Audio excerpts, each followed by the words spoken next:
भक्ति मार्ग में सूर्य ग्रहण और चंद्र ग्रहण जब लगते हैं तो कहते हैं दे दान तू छूटे ग्रहण। किसको दान दो? सूर्य को दान दो। सूर्याय नमः।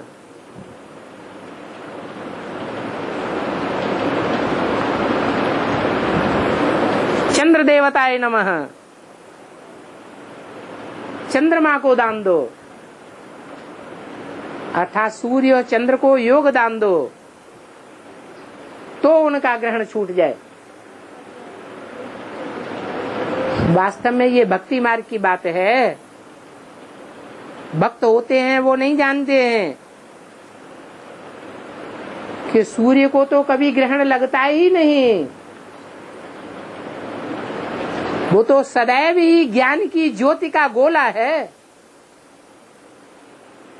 उसकी ज्ञान ज्योति तो कभी खलास ही नहीं होती जो अंधेरे का ग्रहण लगे। हाँ, चंद्रमा को ग्रहण लगता है। चंद्रमा अंधेरे में भी आता है, चंद्रमा रोशनी में भी आता है। चंद्र ग्रहण जब लगता है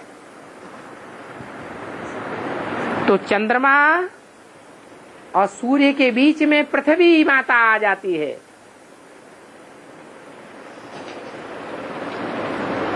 पृथ्वी माने धरणी,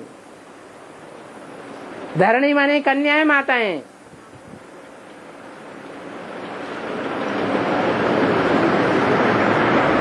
एक तरफ बीच में है पृथ्वी, एक तरफ है चंद्रमा, एक तरफ है सूर्य।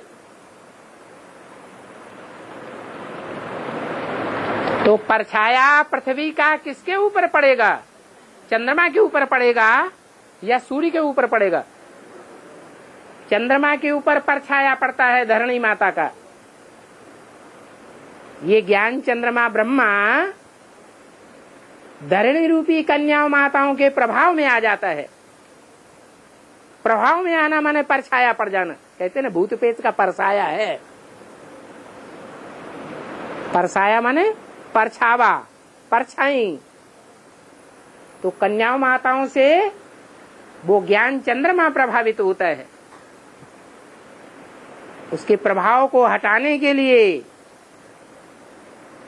ईश्वर की याद का दान उसे देना पड़े।